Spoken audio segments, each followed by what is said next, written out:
Good afternoon, ladies and gentlemen. Thank you for joining us again today. I'll begin today's press conference with the ground rules. To our press in attendance, once I open the Q&A period, please raise your hand and wait for me to recognize you. Once called upon, please step to the microphone. To those joining virtually, please remember to remain on mute for the duration of the press conference. During the Q&A, please use the raise your hand function, and a member of my team will recognize you. Once called upon, please unmute and turn on your camera. Remember to return to mute immediately following your question. As I shared at our last press conference, we are excited about next week's National Disabled Veterans Winter Sports Clinic. Today we have Teresa Parks, National Disabled Veterans Winter Sports Clinic Director, joining us to highlight what you can expect to see in Colorado. Since lots have occurred since March 2nd, let's jump right in. Mr. Secretary, I yield the floor to you, sir. Terrence, thanks so much. Every month I come here hoping that I don't have to wear my reading glasses, but I do. First off, we're celebrating Women's History Month at VA by honoring women veterans who have defended our freedom in every conflict since the Revolutionary War, and the women who are still defending our freedom across the world today. We're also honoring our women VA employees. We're so grateful for everything they accomplish caring for all of our veterans, their families, caregivers, and survivors. Yesterday, we hosted a joint DoD-VA Veterans PACT Act claims clinic at the Pentagon. 24 VBA claims representatives and many other VA staff were in attendance to share information on how to apply for VA benefits and services. During this clinic, we met over 1,300 veterans and current service members, and we will continue taking every opportunity to communicate directly with veterans and transitioning service members and their families in communities all across the country about the PACT Act, how to file a claim, how to enroll in VA healthcare, and all other VA benefits and services. It's equally important that we continue processing claims as quickly as possible and with our traditional high quality.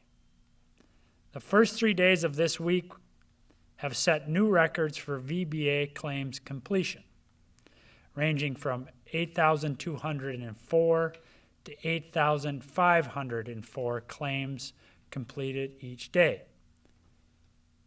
Now, I'm old enough to remember when I used to brief that when we were happy that we processed 6,500 claims a day. This is good progress.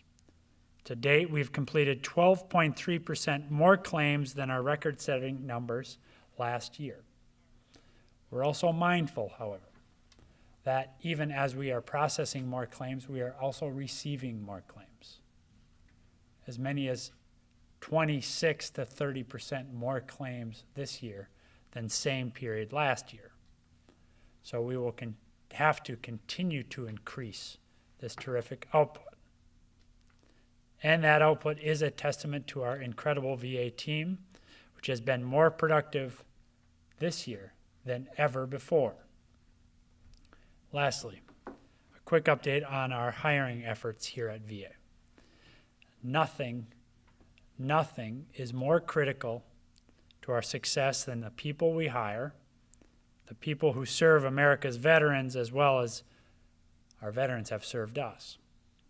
We are dramatically increasing hiring, holding surge events to onboard staff more quickly, and increasing incentives to retain more personnel. Thanks to our nationwide onboarding event last November, we hired more new staff at VHA in the first quarter of this fiscal year than in the same period of any previous year. I'm proud to report we hired 2,465 registered nurses, 465 licensed practical nurses, and 788 nursing assistants.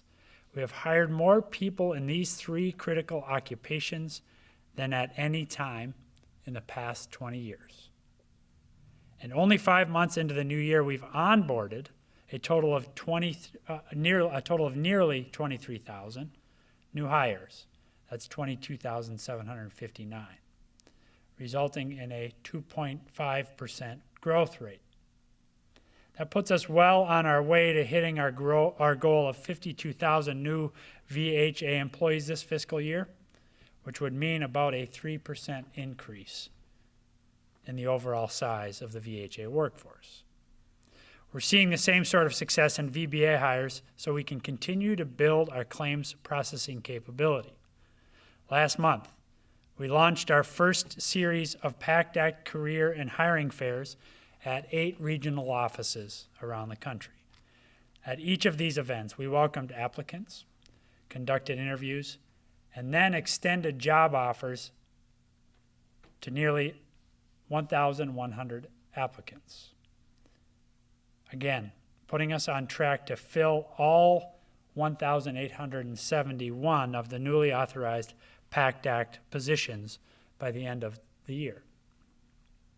These new members of the VA team join the best workforce in the federal government. We'll continue sharing career opportunities at careers.va.gov. That's careers.va.gov, as well as on the USA Jobs website, on social media, and through community outreach. For any prospective applicants, we're planning to conduct another round of career and hiring fairs later this summer. There is no better mission than serving veterans, their families, caregivers, and survivors. And we encourage folks to apply to join our team today. Now, as Terrence said, I'm joined today by Teresa Parks, Director of the National Disabled Veterans Winter Sports Clinic. She's joining us live from Snowmass, Colorado, where VA will be hosting its annual Winter Sports Clinic this weekend alongside our co-sponsor and invaluable partner, Disabled American Veterans. Over to you, Teresa.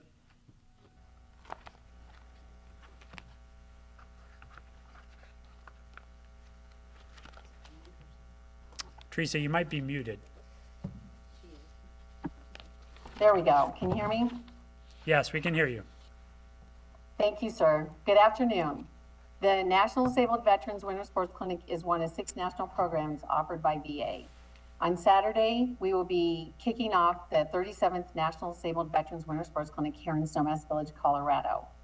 We are expecting over 300 profoundly disabled veterans to embark upon Snowmass Village coming from across the country. Of those, 130 will be first-time veteran participants. We will also be bringing in 200 adaptive certified ski instructors from across the country to include Canada, VA clinicians from across VA, and a multitude of volunteers.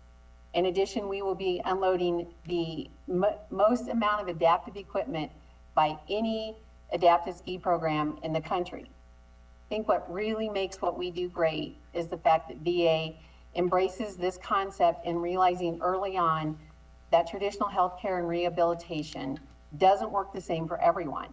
This outside the box approach and rehabilitation has proven time and again to be very successful. On day one, the veterans will be here. I love day one, it's my favorite day. They're nervous, they're excited, they don't know what to expect. And the veterans who have come before actually embrace those 130 new veterans that are coming in, kind of tell them what they can expect and let them know that they're gonna have a great week. From there, we run them through a seating and prosthetics clinic that's open to every veteran, and we walk them through, make sure they're in the appropriate adaptive ski equipment. We make sure that they're fitted appropriately in that equipment. We make sure that their prosthetic limbs are secure and dialed in to be appropriate on the mountain. At the end of every day, and again, what I think really makes Winter Sports Clinic great, the ski instructors go in and after every lesson document on where that veteran's goals were, where they got to, what type of equipment they were using, what kind of terrain they're skiing on, so that when they get home, every clinician across VA can access that documentation and know where to carry on once that veteran gets home. And that way, every veteran isn't starting over every time they go somewhere to do what we do during this week. We have a slogan at Winter Sports Clinic. It's called Miracles on a Mountainside. And I'd like to close by sharing a story of one of those miracles. Adam Greathouse, an Army veteran, was on a peacekeeping mission in Kosovo in 2001. Adam got a bacterial infection in his lung, went into acute respiratory failure, and suffered a traumatic brain injury. Doctors gave Adam 24 hours to live. Fortunately for us, Adam survived and went through a lot of rehab and was discharged home. At that point, Adam realized his life had drastically changed. He was feeling like a failure, living with his parents, suffering from severe depression, and was isolating from everybody from the entire world. Fortunately for us, Adam met his recreation therapist at the West Virginia VA Medical Center, who encouraged him to come to the Winter Sports Clinic. I met Adam on his first day here. He was very reserved, wasn't really sure why he was coming and what he was going to gain from that. On day 3, Adam was all smiles, couldn't stop talking, and today, Adam mentors other veterans. He volunteers at the West Virginia VA Medical Center on a regular basis and contributes to this day the Winter Sports Clinic for saving his life. There are a multitude of powerful stories like Adam Greathouse that come out of this event every week, that we're here every day. If you'd like to get more information on the Winter Sports Clinic, reach out to us, please, at wintersportsclinic@va.gov. Thank you. Sir? Awesome. Thank you, Teresa. Truly appreciate you joining us today. We'll begin the Q&A session. Leo. Yeah, thank you, Mr. Secretary, for doing this. You were up on the Hill earlier today for a pretty long session talking about the budget. Yeah. A lot of concerns from lawmakers about some of the way that the budget's structured this year. That combined with some of the budget pressures you already know about that are separate from VA. What's your concern level about getting a VA budget on time, before or close to the start of the new fiscal year? Yeah, Leo, thanks very much. Look, I think the budget that we've submitted underscores the president's commitment to veterans. It's obviously the biggest and I'd say most innovative budget that has ever been submitted on behalf of VA. So I thought today was, obviously really appreciate the opportunity to appear before the committee. I think the questions are natural and understandable. I hope I began to address them. I'm not, as you know, I'm a worrier, but I'm not going to preemptively worry on this. We're just at the start of this process, really. And we're going to continue to answer questions forthrightly, completely. As I say, we come out with our hands up. We got nothing to hide here. And we're going to make sure that we answer those questions. And I'm confident that when we do, Congress will do the right thing, as it does every year, including for this fiscal year, when last December they passed as a very generous appropriation. So again, I'll worry about the rest of it when that time comes. Right now, we're just going to execute on making sure they understand what's in this budget and why it's important. And that generosity was one of the issues that did come up there. The VA budget has seen significant increases over the last 20 years. Yes. Do you feel from the questioning that you're getting some pushback on that? Obviously, you said that you feel like you can defend this budget and this is what's needed to serve veterans. But do you feel like you're getting some real pushback on whether or not that money is being spent wisely? No, I think Congress is doing exactly what it should and exactly what the founders anticipated in divvying up our responsibilities between Article 1, Article 2, and Article 3. And I've said it in this room a lot, and I've said it because I believe it, that congressional oversight makes us better. I don't call it pushback, I call it oversight. I think it's the right set of questions. I think we're out of the gate strong in our briefings with the members of the staff up there, with our VSO partners, and we'll continue answering the members' questions and the staff's questions to make sure that we get this right. Great, thank you. Thank you. Good afternoon, Quill. Hey, I should ask, can you hear me? We can hear you, Quill. I want to ask about racial discrimination in VBA decisions. I think you're aware there's a document that from 2017 outlining a serious disparity in outcomes for Black veterans as opposed to non-Hispanic white veterans applying for PTSD. And I'm wondering when you became aware of that document and that discussion, what the rationale was for apparently not, and I realize this is back in 2017, but apparently not doing anything to change that. And as recently as 2021, it seemed the VA was saying that they did not have the ability to track that sort of demographic in VBA decisions. Can you tell me whether that's still the case? Yeah, Quill, thanks very much for the question. And I want to just make sure that I'm clear this month as I was about 3 weeks ago when we talked about this, and as I was today in my testimony, that Black vets have served and sacrificed for this country, and they deserve access to world-class, equitable health care and benefits that they've earned. To all Black vets out there who are watching, I promise you this: we're actively looking into any disparities that exist at VA, and we're going to eliminate them. We're going to earn your trust day by day through execution of our programming here. We're going to do that by being transparent and about what we're doing, and by ensuring that you get the health care and the benefits that you've earned. So please don't wait. Apply for VA care and the benefits that you've earned today, particularly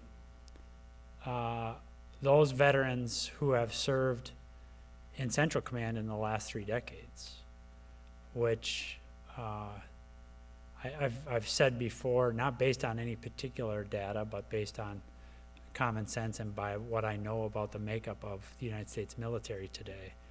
The force that served in these conflicts covered by the PACT Act, Vietnam, and then in Central Command after 1991, is not only the strongest fighting force in the history of the planet, but the most diverse by race and by gender. So obviously, Quill, we're working this issue very aggressively. We have been working this issue since we arrived. I'm not sure the reference about how we're able to track it, but we'll make sure that we get to the bottom of whatever that was. This effort, as I announced last month, was kind of given added impetus by the President's executive order to us to make sure that we have an active equity team in VA that's actively tracking and adjusting, adapting, fixing any inequities that we identify. And as I said last week, have specific announcements from that team, we'll let you know. As we get data in this effort, we will make that data and that information public. And job number one for that team will be ensuring that we are taking every opportunity to ensure that every veteran who served during these last 3 decades of war in the Central Command is able to access the benefits and the care that he or she, that they have earned. So we'll stay on top of this. And as I said today in the Hill, I'm obviously very concerned about any lack of trust that's developed as a result of historic disparate treatment of our veterans. And we're going to get to the bottom of that and make sure that we earn that trust back. You've seen the 2017 draft report that came up with those numbers on the disparities? I'm not sure that I have seen that draft report, Leo, but I do know that been reading a lot about it. There's been a lot of reportage on it. And I am familiar with our desire, frankly, my priority since we arrived, to ensure that every single veteran get access to the care and the benefits that they've earned and that they so rightly deserve. And so this is something that we watch very closely. And is VBA now tracking racial data in its decisions, and how quickly is that information going to be acted upon? Yeah, well, how precisely VBA tracks the data, I don't have that specifically in front of me, Quill. We could surely work with you guys to get that, and that will obviously be something also that we'll be asking the equity team, consistent with the president's demands, to do. And that effort at the equity team will be like everything else that I've done with you guys, which is it will handle it the way we've handled everything else, which is transparently and making available to you the data and the information we have when we can do that. Okay, just last one. When is that equity team going to be delivering next to you? Yeah, so what I said last month is that we're standing that up. We are on the hook to the President of the United States to deliver a series of answers on that. And so when we have those answers ready for him, we'll also make them available to you. Thanks very much. You Okay. called me Leo, but I'm taking it as a compliment. Did I call you Leo? A compliment. Well, it's because you're coming in so clearly today. Sorry. Hey, we love you still, Quill. It's all good. Ellen.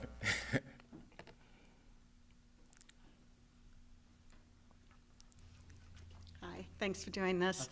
At the hearing this morning, there was a lot of talk about the VA's infrastructure. Yes. Do you think that y'all will be releasing updated market assessments to anytime soon as part of the budget process to bolster your argument? That's a great question. Can I just, not only because I'm embarrassed that I called Will Leo, but partly, I do want to say, Quill, that I thought your reporting, I read all your all's reporting. I want to just note in particular, Quill, that I thought the 20-year Iraq reporting that you did last week was very moving and very powerful. Ellen,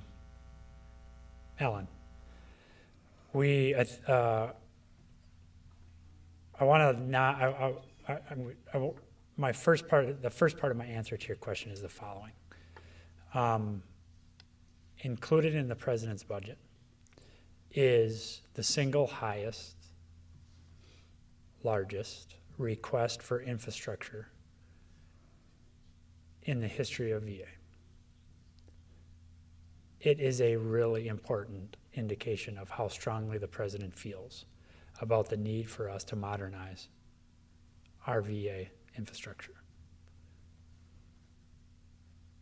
There were questions today about the format and the form of that request.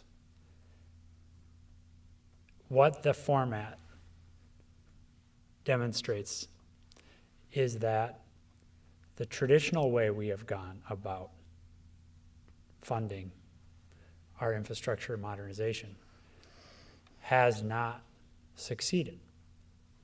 So it is true that this is a different way to fund our infrastructure request. That's because the traditional way does not work. The best evidence that the traditional way does not work is that each time I've testified, Congress has asked me, why aren't you asking for more? And I say, well, we're asking for the most we've ever asked for. And they say, yes, but don't you need more? This year we decided to say, after a series of consultations I had with the OMB director where I said we need help, OMB, and most importantly, the President of the United States, have gone out of their way to do this. The second way we know the traditional way of funding infrastructure has not worked well is that in the last 10 years in VA, even though the average age of our hospitals is 62 years old, we've built 4 hospitals In 10 years, we've built 4 hospitals. So we have to change how we fund our infrastructure. Now, and that's what the president's budget proposes to do. Now, in direct answer to your question, as I indicated today, we have a process which is data-driven called the Strategic Capital Investment Program, the SCIP. And that process helps us decide where these precious dollars, these generous dollars from the American taxpayers, are invested. Data informs those decisions. Some of the data that will inform that are updated market assessments. At the conclusion of the Air Commission process last year, I told you guys that we are directing our team to go back into the field at the VISN level, to work with our VISN directors, with our hospital leadership, with our CBOC leadership, and most importantly with veterans, with veteran service organizations, and with our partners in private sector healthcare and in community healthcare to ensure that we have the best data available to inform those decisions. So that data, we're generating that, we're working that, we're having interactions with that, or well, at least our VISN directors are having interaction on that in their networks. And I think it stands to reason that at some point when that's ripe, we'll make that public. But I don't want to give you the impression that it's imminent, because frankly, I haven't seen anything fresh on it now in months. So that tells me it's still being worked. So I just so I don't leave a misimpression. One of the members at the committee hearing today said that basically the private sector does everything more efficiently than the public sector. The allegation was also made that the VA spends more per veteran than the UK National Health Service per person. And I was hoping you would respond to those comments. Well, I think you saw my response in the hearing, and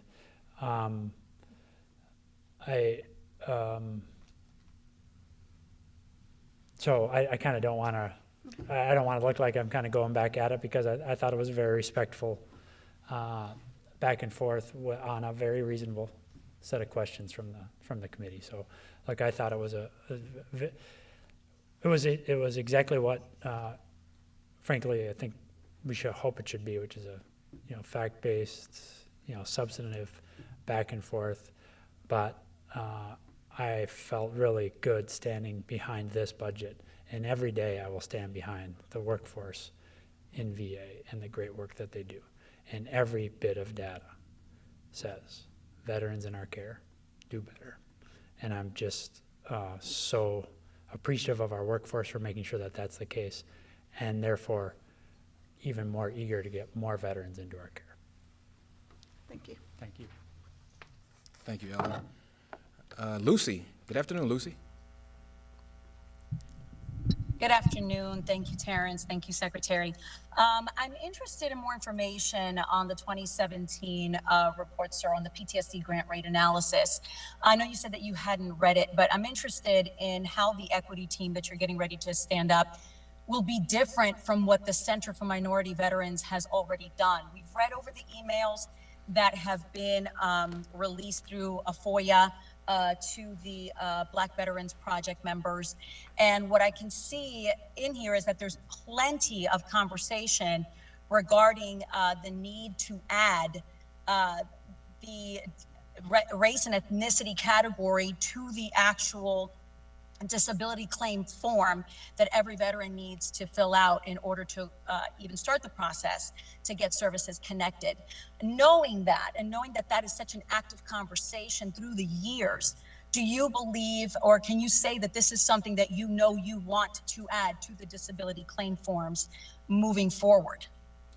Yeah, Lucy, thanks so much. I don't have anything more to release to you today on the team.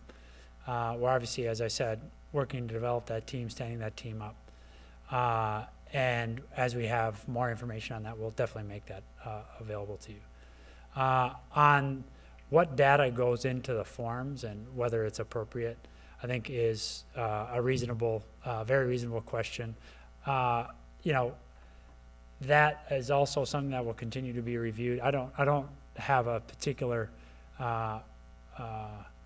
set of views to share with you on that today, but I'm sure that this has been an issue that has informed our work here as long as I've been here. I'm confident will continue to inform our work. And my commitment to you is to continue to talk it through with you. But on the two specific questions you raised today, both on the team and how we'll answer specific questions, and then on the forms and what kind of data we'll ask for on the forms, I'm not in a position to make anything, any new news on that today or anything new public on that today.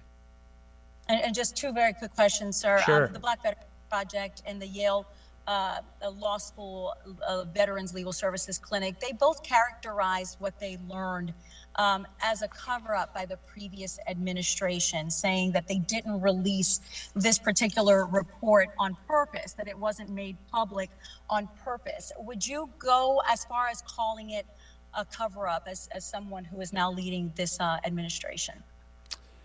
Let me say two things. One is the most important thing I can do is ensure that veterans have trust in VA, that when they apply a claim, that it's going to get adjudged and processed in a timely and fair way. And so I don't spend a lot of time looking back at the last administration. I spend a lot of time looking forward at what is it that we can do to make sure that this process is conducted transparently, in a timely way, and in a way that deepens trust, including trust that has been damaged over time. That's the first thing I'd say. Second thing, I just want to say again to Black vets who are watching this press conference today, and this is exactly what I said to Congress today too, which is Black vets have served and sacrificed for this country in every conflict we've fought, and particularly so in those conflicts covered by this new set of authorities in the PACT Act, Vietnam, and in Central Command since 1991. So to every Black veteran out there, we will eliminate disparities. We will earn your trust. We will do right by you. You had our back. It's now our turn to get yours. So please give us another shot, or please give us your first shot and apply for your benefits today. va.gov/PACT or 1-800-MY-VA-411. And finally, Secretary, Yeah. last question for you. If you could talk about, if you can say whether the equity team will be staffed with fairly new workers or people from the past that have institutional knowledge from the conversations that have happened through the years, through the advisory committees, or do you believe that using those workers and advisors from the past may actually taint the transparency of the problem? And in other words, they would be investigating themselves. What do you say to that? Yeah, again, we're gonna build this team consistent with the demands that the president has made of us. I don't have anything new beyond that to announce, but I can guarantee you that whoever's on that team will be getting to the bottom of this and making sure that we're doing everything we can to earn the trust of those veterans who have done so much for us. So as we have additional information about this, names of participants, ground rules for their work, we'll obviously make that public. Thank you, Secretary. Thank you, Lucy. Terrence. Eric, good afternoon. How are you? Mr. Secretary, you mentioned at the top the sort of record hiring that VA has seen over recent months. Earlier this week, we heard from a think tank and union that said it's still not enough, and things are very dire. And I think 96% of union members responded to a poll saying that they're having a crisis on their front lines in terms of staffing. So who's right? And are these groups setting unrealistic expectations based on the progress that you're making? Thanks so much.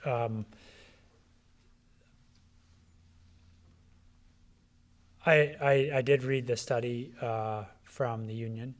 I thought it's useful. In many ways, it reflects why we have set the #1 priority this year as hiring, which is what I've said to you guys every time that I've been in here.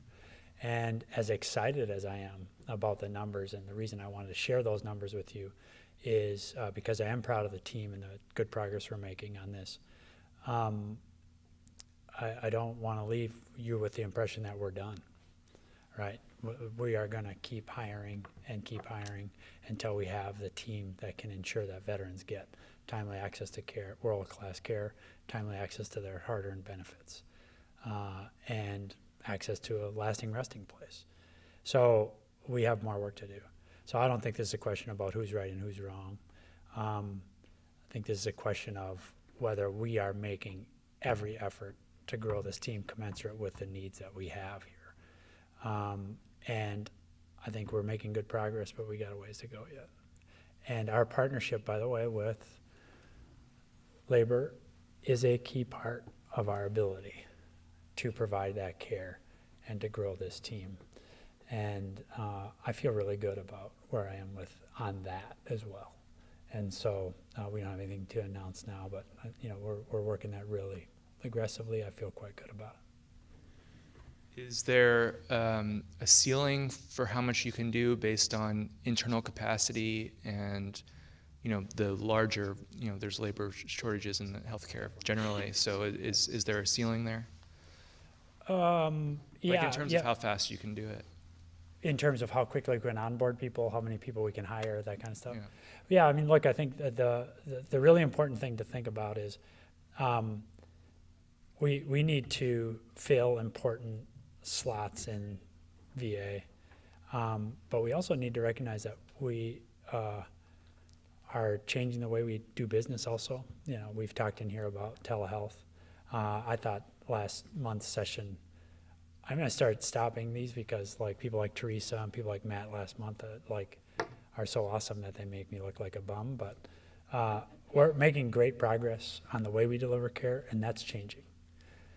We are trying innovative new things. I talked in here last month about the peer support specialists, where we're investing in veterans in recovery to help other veterans who are earlier in recovery. Basically supercharging, catalyzing veterans, helping veterans. That's a new tool for us to access care. And then, of course, we have the relationship with the community. And we are seeing historic levels of referrals to the community. So I want to just say to those vets who are watching out there is no cap on our ability to provide care for you. When you have care needs, we are going to get you those care needs. We're going to meet those care needs for you. Some will be in the community, some will be in the direct care system, some will be telehealth, some will be in person.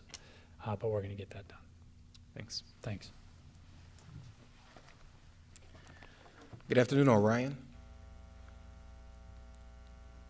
Thanks, Terrence. Shut off the fan here. Mr. Secretary, if I sound weird, it's because I'm crammed into a little phone booth at the Capitol. It's good to see you. Good to see you. I'm actually going to ask you a couple of questions on behalf of my colleague in Spokane who's been writing about efforts to get homeless veterans housed. Great. So first, VA has said that its aim is to permanently house the same number of veterans this year as you did last year. But the voucher payment standard in Spokane County, for instance, which was just increased in January to $1,000 a month for a one-bedroom apartment, is already not enough to cover the median rent for a one-bedroom in Spokane Valley, for instance, one of the neighboring towns. Is there a way to make the voucher system more reactive to overall rising housing costs.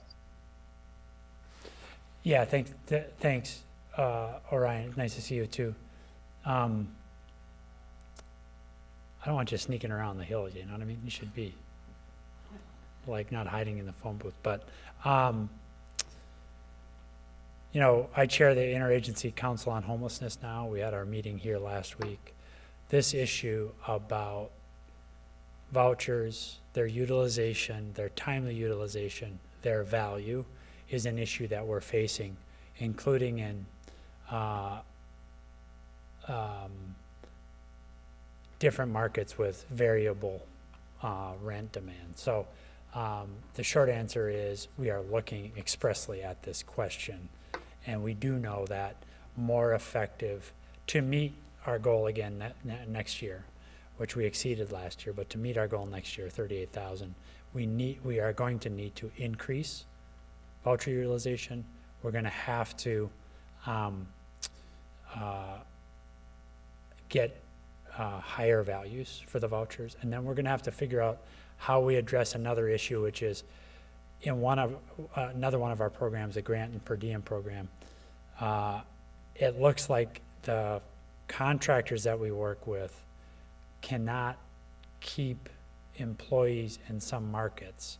I was in Western Washington last week, in Seattle, where this is a major issue. I don't know if this is an issue in Spokane, but that's another issue we're going to have to get our hands around.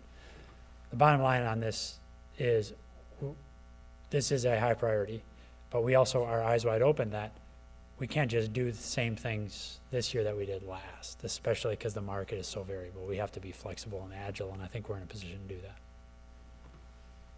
Thank you. Second question on that. My understanding is the rules as they're written now allow VA to spend most of the dollars when a veteran is within 14 days of becoming homeless, for the most urgent cases. That means that many vets who are in dire straits but not yet in an emergency are turned away from services based on what we've heard in Spokane. In addition to emergency housing, is there more that VA can do to prevent homelessness and help those vets in need before they're in crisis? Yeah, a big priority for us this year, Orion, is prevention. And, you know, in fact, in the $3.1 billion for homelessness, for fighting homelessness, in next year's budget, a big chunk of that is on prevention. We believe, actually, that we have prevented as many as 1 million veterans and family members from being homeless since 2009 through effective use of early identification of problems paying rent for veterans or managing mortgages for veterans, timely speeding of relief, for example, on mortgages, or assistance on rent, or assistance on utilities. So yes, absolutely, we can do more and need to do more on prevention. I will get you the exact number, Orion, but I want to say of the 40,000, some 40,400 some that we permanently housed last year, we've already seen as much as 3% of those veterans falling out of being housed. So we have to get them back in, and then we have to do an even better job this year ahead in making sure that those in housing stay. So yes, there's a lot of prevention we can do. The president's budget envisions that, our programming envisions that.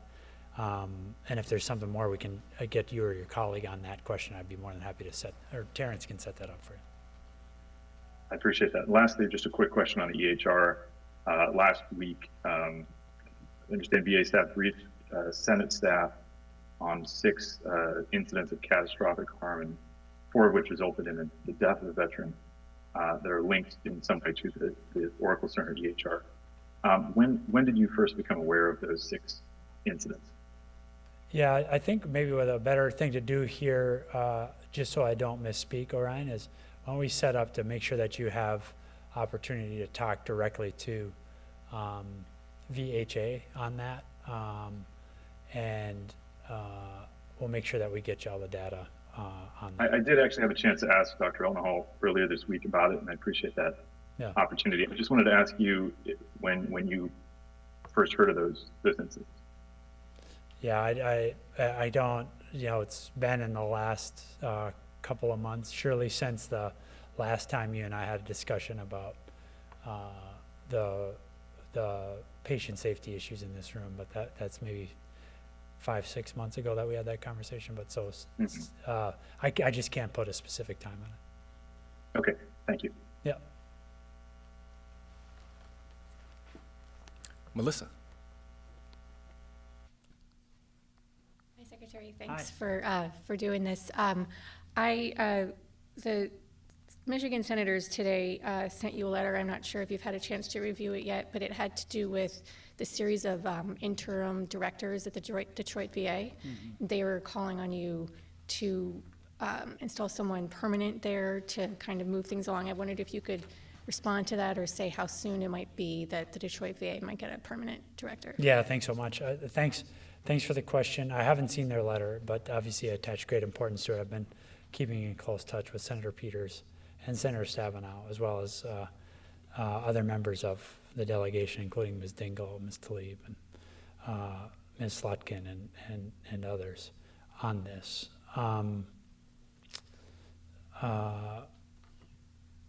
I think, as you know, that there's a certain day limit of there's a certain number of days that we are limited to detail somebody into that position, hence the requirement to keep changing. We are obviously actively looking for replacement personnel there, but we're also making sure we get to the bottom of what's happened and what is going on, and the bottom of making sure, I've been talking, obviously, as I said, last month to you, talking to the IG about whether we are fulfilling the 12 fixes we need to make. That's the overwhelming priority for us right now, is assuring our vets in Detroit that they can have confidence that we've made those improvements. They can have confidence in their care. The personnel will closely follow that, but I can't give you a timeline on that. But we're going to make sure that historic and really important system can count on a leadership that will serve them as well as the vets have served us. Is it your expectation that the next director would be like somebody permanent, or is it too early to say? Yeah, what I was mentioning before is it's just too early for me to put a specific timeline on that. Okay, thanks. Jory.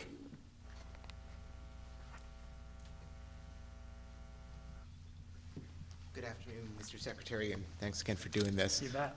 My question's in regards to the report that Eric was mentioning just a moment ago. A number of union officials in the release of that report were pretty concerned about what they've seen so far from the pay, the retention and recruitment incentives that you guys have under the PACT Act, and that it has made some difference, but they would like to see more as a result of that. From your perspective on things, are there hurdles that are preventing those incentives from being used more effectively? Are there things you guys would like to see implemented more fully that has yet to happen just yet?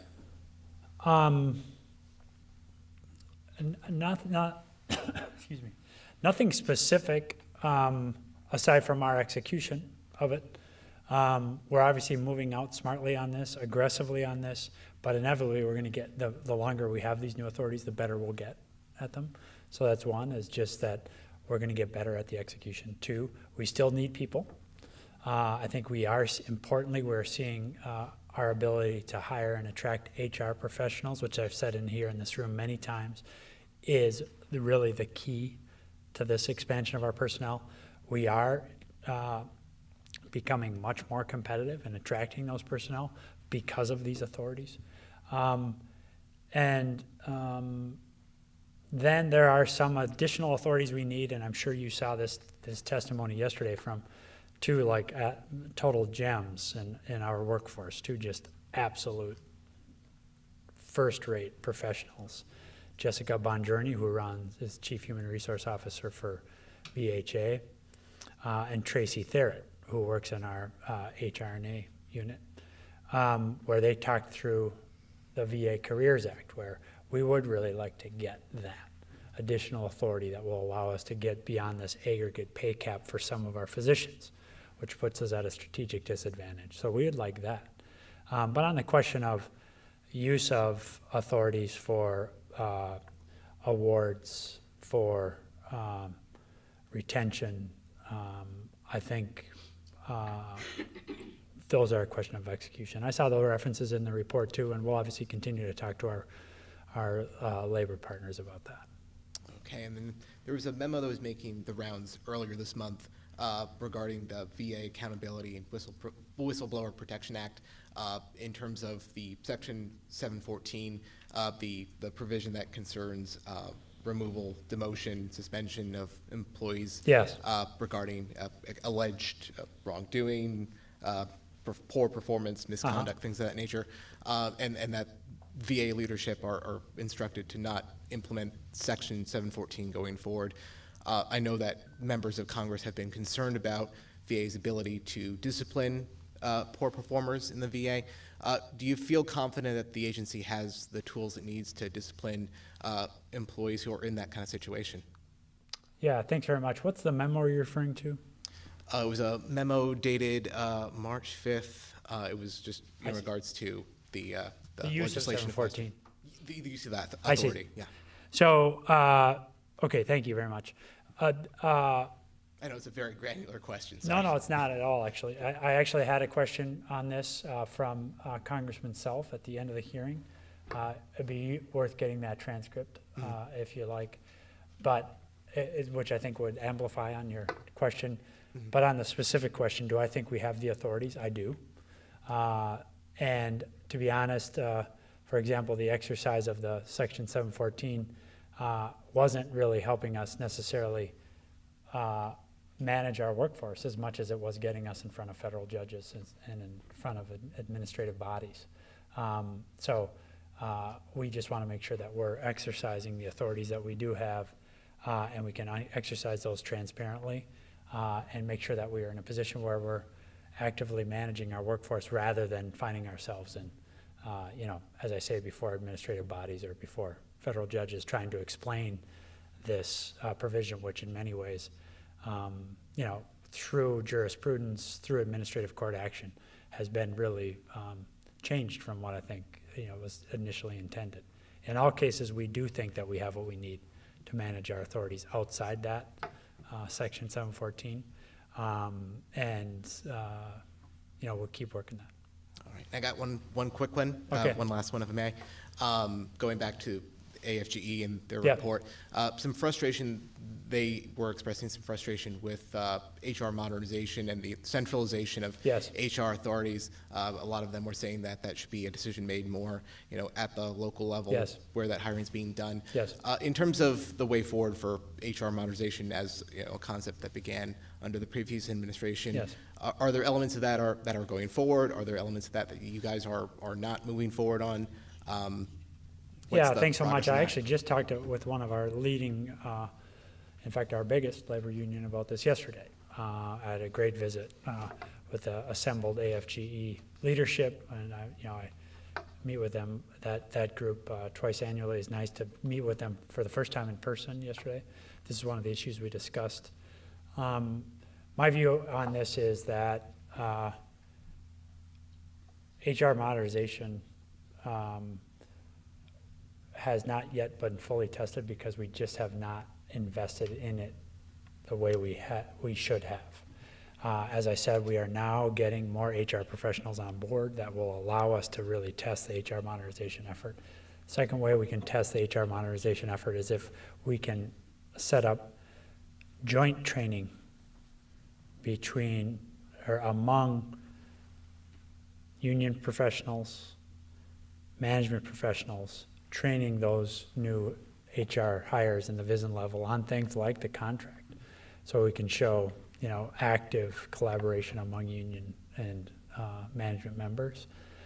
When we get to that more collaborative state, when we have it adequately invested in HR modernization, then I think we should make the determination whether it's succeeding. Until then, we just got to muscle this thing through and make it happen. going back to a system that was not near as effective as it should have been is, I don't think, the answer here. Okay, thanks so much. Thanks, Jory. We'll go to Bill. Good afternoon, Bill. Good afternoon. Thank you, Mr. Secretary. You bet. You began this presentation by talking about the number of claims processed and the fact that we're processing more and more claims. Recently, Secretary Hayes came on my show, brought that same number up, but then he added something to it that I used in the speech recently when I gave the total number. And somebody in the audience said, yeah, but how many of them are they turning down? It's easy to process if you stamp no on it. How are we doing on processing and keeping those numbers up? Yeah, fair question. This is a good opportunity for me, Bill, to give the numbers as they stand right now. Disability claims backlog number right now, 204,766. The total inventory right now is about 780,000 claims. Now, this data might be slightly more responsive to your question.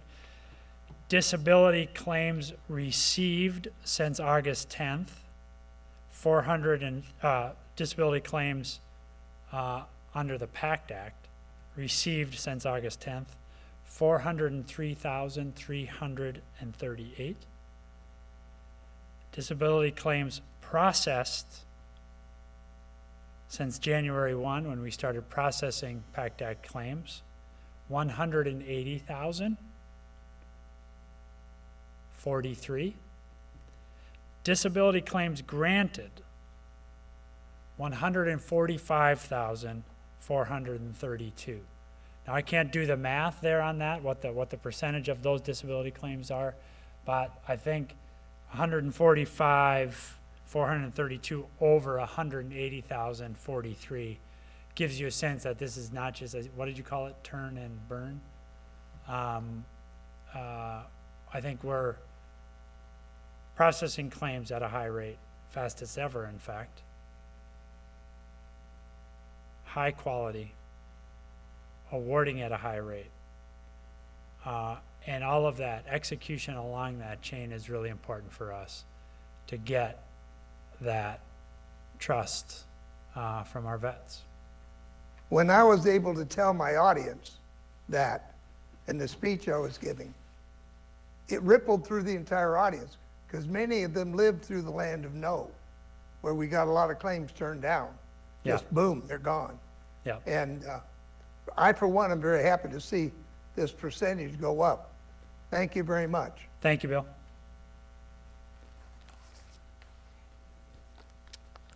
Leo.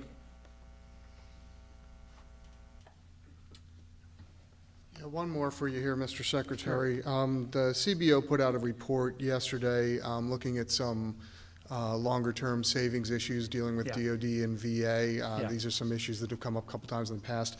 So weren't recommendations, but it's made a little bit of noise on social media because of concern. So included some things like means testing for veterans, disability claims with higher income, ending unemployment, individual unemployability payments to some older veterans. Things that have been discussed several times in the past but sort of dismissed by Congress. Are you having any active conversations about these kind of significant overhaul changes, either internally here or with anyone on Capitol Hill? You know, I've gotten a lot of blowback myself about that CBO report, so let me just be very clear on this, Leo. We don't think this is a good idea. It looked like that comes from a list that CBO sends out every year of things that they might proffer to policymakers as cost savers. We don't think that's a good idea here at VA. Okay, and have you heard anything from no one on Capitol Hill is actively engaging you on those conversations? No, okay. No, and nobody inside VA, nobody inside the executive branch, and I haven't heard it from Congress. Okay, great. Thank you. Okay, thank you. Patricia. Thank you so much for doing this. I appreciate it, sir. Leo just asked my question, so, but I have another one. Secretary McDonough, at the hearing today, you restated your commitment to rural veterans. There was a GAO report about the AR Commission earlier this week that said that rural facilities were going to be disproportionately affected, either closed or downsized under the old AIR Commission recommendations, or sorry, VA's Commission recommendations. So I'm wondering, you know, what do you have to say to rural veterans who may be concerned about the new process for looking at their facilities and, you know, your commitment to how you're going to provide services if you plan to close rural facilities? Yeah, thanks very much, Patricia. You know, the $10 billion request from the president for infrastructure this year for our three-pronged strategy to modernize VA's infrastructure is not to fund closing facilities. It's fund to maintain the facilities that we have, fund that, and through non-recurring maintenance, fund minor construction and leases to increase access, including through C-Box and multi-specialty C-Box, including in rural settings, and then funding for a replacement hospital, full replacement hospital in St. Louis. That's what that strategy looks like right now. As it relates to the data that informed the last set of decisions, I just go back to what I said to Ellen, which is we are actively reviewing that information, making sure that we have the best sense of both what our veterans are going to need there and then what the local market can provide, including in conjunction with VA facilities. So I feel very confident. I feel very proud of the fact that at a time when investments in rural health care are going down, VA is going in the other direction, increasing investments in rural settings. Not only that, but we're using new modes of getting care into rural settings. And we will continue to innovate there because we take very seriously our commitment to rural vets. And we want to make sure that when they have a choice, they choose to stick with us. And if they don't have a choice, because they're living in resource-constrained areas, we want to be the resource that's there for them. Thank you, and just one more follow-up to the question about the O&B observations, I guess. Can we get your commitment that means testing will not be used under your watch for, basically tightening benefits for vets? You have my commitment, which is exactly what I said to Leo when I said that we think that's a bad idea and we're not going to do it. You have my commitment that we won't do it.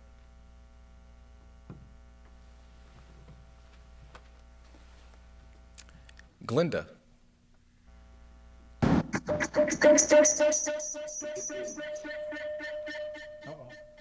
You there, Glenda? Yes. Do you have a microphone on as well, Glenda?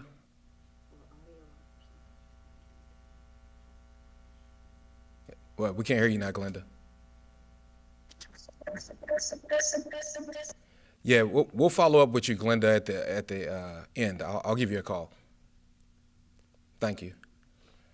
Are there any additional questions? Seeing none, so this concludes today's press conference. Thank you, everybody. It seems like we just did this like 2 weeks ago, but it's been 3. But we look forward to having you again next month. Thanks, everybody. Does that mean you liked what I had to say? Hey, you know I love you, sir.